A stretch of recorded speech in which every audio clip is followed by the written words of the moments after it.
दोस्तों, मैं हूँ आज मोनिका और लेकर आई हूँ आपके लिए इस कहानी का अगला एपिसोड। देविका ने उसकी ओर देखा। जैसे ही वो उसके सामने आकर बैठा और बहुत आराम से उसने उसे दवाइयां पिलाई। सूर्यांश के इस बर्ताव पर उसने ज्यादा ध्यान नहीं दिया।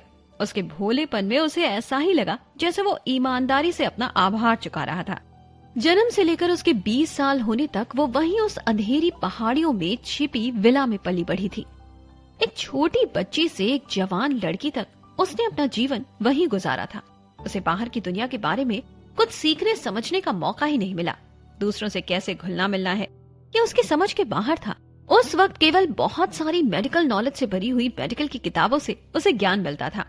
उसके एक ही रिश्तेदार थे जिन्होंने उसे पहाड़ों के बीच कैद में रखा था। ये दुनिया में क्या होता है, कैसे होता है, क्यों होता है, उसे इन सभी चीजों के बारे में कुछ नहीं पता। एक हाथ से उसकी कमर को पकड़ते हुए सूर्यांश थोड़ा सा झुका और देविका को कटोरे से दवाई पिलाने लगा। जब वो झुका तब देविका ने मुंह बनाते हुए कहा, मुझे खून की बदबू पसंद नहीं। सूर्यांश थोड़ा मुस्कुराए और देविका को दवाई पिलाते रहे। जैसे ही खाली कटोरा लेकर सूर्यांश कमरे से बाहर गए, उनकी हंसी मिट गई। उन्होंने अपने कपड़ों को सूंघा। खून की हल्की बदबू उसे अपने कपड़ों से आ रही थी।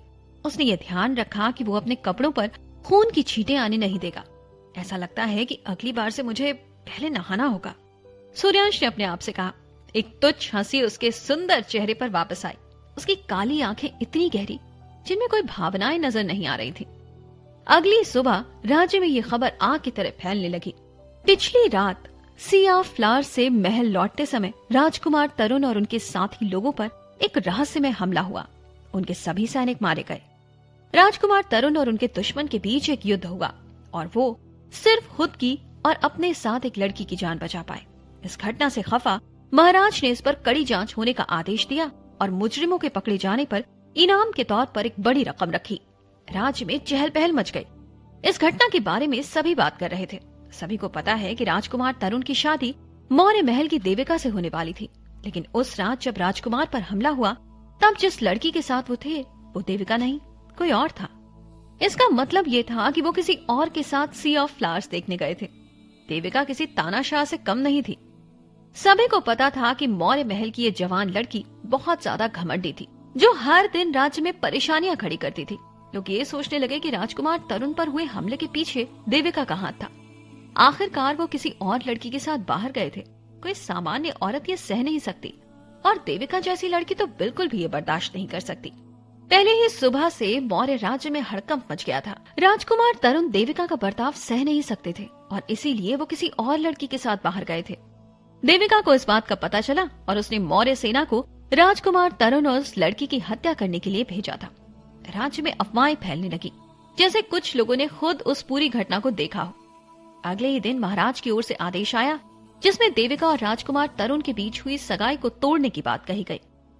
कल तक ऐसा सोचा जा रहा था कि राजकुमार तरुण पर हुए हमले का देविका से कुछ लेना देना नहीं है, लेकिन आज जब उनके बीच हुई सगाई टूट चुकी है तो इसका साफ मतलब ये है कि इस हमले का देविका से कोई न कोई लेना देना तो जरूर है। मौर्य राज्य में देविका का मान सम्मान चूर चूर हो गया था। अफवाहें फैलने के बाद देविका को सबसे खतरनाक औरत होने का दर्जा दिया गया था। बहुत सारी लड़कियां जो राजकुमार तरुण की खूबसूरती पर कायल हुआ करती थी वो भी देविका के इस बर्ताव से गुस्सा थी। ये सब अफवाहें मौर्य महल के चारों तरफ फैली थीं, लेकिन अंदर बस शांति थी। देविका अपने कमरे के अंदर रहकर अपनी संबंधी आत्मा वो सफेद कमल के बारे में और जानने की कोशिश कर रही थी। मौर्य अर्जुना बहुत गुस्सा थे। उन्हें उस आदेश को चीर कर फाड़ने का मन हो रहा था। उन्होंने कहा, बढ़िया, बहुत बढ़िया। अब जब मैं बूढ़ा हो गया हूँ तो सबको लगता है कि वो मेरी पोती का ऐसे अपमान करके चले जाएंगे।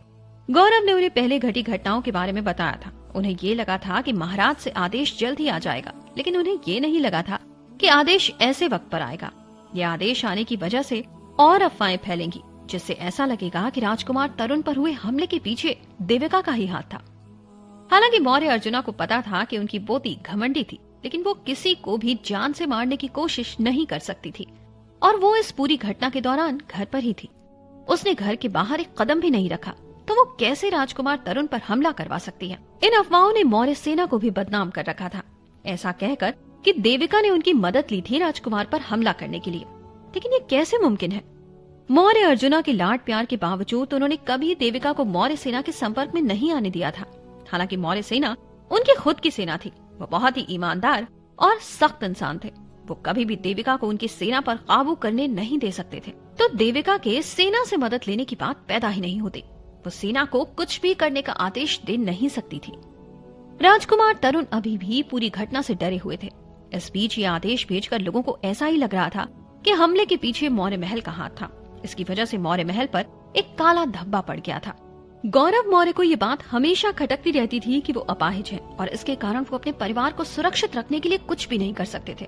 उन्होंने पूछा, पिताजी, क्या हमें देविका को हो रही इन सब चीजों के बारे में बताना चाहिए?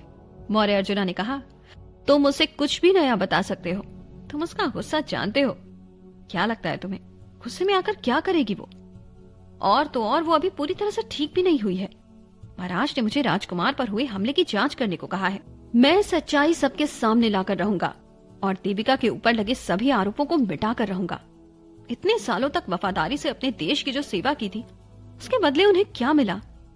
उनके दोनों बेटों ने देश के लिए अपनी जान कुर्बान की थी। एक युद्ध में शहीद हो गया और दूसरा अपाहिज हो गया। अब उनके पास बची थी सिर्फ उनकी अनमोल पोती, लेकिन इस आदेश की वजह से उसकी इज्जत मिट्टी में मिल गई थी। अब इस अपमान के बाद भला कौन उससे शादी करने के लिए राजी होगा? मौर्य अर्जुना ने कहा, महाराज, आप बहुत ही बेरहम हैं। यह स्पष्ट था कि मौर्य महल का कोई भविष्य नहीं है, पर उन्हें सियासी खेल में उनकी पोती को शामिल करने की क्या जरूरत थी? गौरव मौर्य ने अपना सिर शर्म से झुका लिया और अपने कमजोर पैरों की ओर गुस्से से देख रहे थे। अगर वो राय वंश के साथ युद्ध के मैदान में लड़ सकते थे तो महाराज मौर्य महल की तरफ इतना क्रूर व्यवहार नहीं करते। पिछले कुछ वर्षों से मौर्य अर्जुना को अपनी सेना की ताकत का अंदाजा था और इसीलिए वो अपनी सेना को और ज्यादा बड़ा नहीं कर रहे थे। उन्हें क्या पता था कि इस वजह से उन्हें आज ये दिन देखना पड़ेगा। मैं अपनी आखिरी सांस तक देविका की रक्षा करूंगा। कोई भी उसका बाल भी बांका नहीं कर सकता। उन्होंने ये कहकर शपथ ली। मैं अपने बेटे को पहले ही खो चुका हूँ। मैं उसकी बेटी को भी खोने का जोखिम नहीं उठा सकता। वो मेरी इकलौती पोती है। देर रात में ये दोनों बाप बेटे अपने कमरे में पूरी घटना के बारे में धीमी आवाज में बात कर रहे थे और कमरे के दरवाजे के बाहर दो लोगों की परछाई नजर आ रही थी। देविका उन दोनों की बातों को चुपचाप दरवाजे के बाहर कान लगाकर सुन रही थी। दादाजी, उसके पिछली दुनिया में उसके वो दादाजी ने उसे 20 वर्ष से भी ज्यादा समय तक अंधेरे में रखा था। तकलीफों और निराशा से वो भली भांति वाकिफ थी, लेकिन इस शरीर के दादाजी अंधेरी गुफा के अंत में दिखाई देने वाली रोशनी जैसे थे। जब उनसे देविका की पहली बार मुलाकात हुई थी तब उन्होंने अपने प्यार और लगाव से उसे निछावर कर दिया था और इस प्यार और ममता का जवाब कैसे देना है ये देविका को समझ नहीं आया। ऐसा व्यवहार उसके साथ पहले कभी नहीं हुआ था। जब भी उन्हें कोई नई मजेदार चीज मिलती तो सबसे पहले देविका के कमरे में वो चीज भेजी जाती। अगर वो थोड़ी सी भी उदास होती तो वो उसके चेहरे पर मुस्कान लाने की कोशिश करते थे। वो उनसे बात नहीं करती थी क्योंकि उसे पता था कि वो उनके इस प्यार का जवाब कैसे दे। उसके दादाजी इस शरीर के दादाजी से बहुत अलग थे, पर उसे ये नहीं लगा कि उसके ये दादाजी उसके लिए इतना कुछ कर सकते हैं। मौर्य महल को शाही परिवार के इरादे ठीक नहीं लगे थे, लेकिन उन्होंने उस पर ज्यादा ध्यान नहीं दिया क्योंकि उन्होंने इस राज्य की सेवा बहुत वफादारी से की थी। लेकिन अब जब बात उनकी पोती के मान सम्मान पर आ पहुंची है तो वो चुप नहीं बैठ सकते थे। उसकी पोती के लिए वो कुछ भी छोड़ने के लिए तैयार थे। देविका का नाजुक दिल अभी भी ये सब कुछ सुनकर जोरों से धड़क रहा था। उसने पूछा, क्या सभी के दादाजी ऐसे ही होते हैं? उसके बगल में खड़े थे सूर्यांश, जो उसके चेहरे को देखकर ये समझ नहीं पा रहे थे कि वो अचानक से इतनी खुश क्यों नजर आने लगी थी। सूर्यांश ने उससे पूछा, क्या तुम अब भी अंदर जाना चाहती हो? नहीं, देविका ने अपना सिर हिलाते हुए कहा। वो पहले वहां अपने दादाजी से खुद अपना इलाज करने की बात करने आई थी, लेकिन उसे ये सब सुनने की उम्मीद बिल्कुल भी नहीं थी। वो मुड़कर वहां से अपने कमरे की ओर जाने लगी। उसे कुछ देर अकेला रहना था। जैसे ही वो मुड़ी, सूर्यांश की काली आंखों में थोड़ा नीला रंग दिखाई देने लगा। उसे लगा कि ये सभी राजा महाराजा बहुत अजीब स्वभाव के थे। वो बस उन सभी को मारना चाहता था। उसकी आंखें बहुत खतरनाक नजर आ रही थी। वो बस उन सभी को मारना चाहता था। उसकी आंखें बहुत खतरनाक नजर आ रही थी, लेकिन अगर वो सभी को मारने लगा तो वो देविका के लिए भी मुसीबत खड़ी कर देगा। उसकी मारने की इच्छा धीरे धीरे गायब हो गई। देखते हैं कि आगे क्या होता है। जब वो अपने कमरे में लौटी तब वो छोटी काली बिल्ली उसके कंधे पर आ पहुंची और उसके गालों को प्यार से सहलाने लगी। वो पीतल के शीशे के सामने बैठकर खुद को देख रही थी। उसने पूछा, क्या सभी के दादाजी ऐसे होते हैं? वो काली बिल्ली ने अपनी पूंछ हिलाते हुए उसे जवाब दिया, हाँ, सामान्य रिश्ते ऐसे ही होने चाहिए। सिर्फ वो ही एक थी जिसे पता था कि देविका के लिए दादाजी शब्द का क्या मतलब था। सच में? उसने आंखें झुकाकर अपने सीने पर हाथ रखकर पूछा। उसे अपने अंदर गर्माहट महसूस होने लगी, ऐसा कुछ जैसा उसे पहले कभी महसूस नहीं हुआ। थोड़ा गर्म, थोड़ा अजीब सा। उसे ये बहुत अच्छा लगने लगा।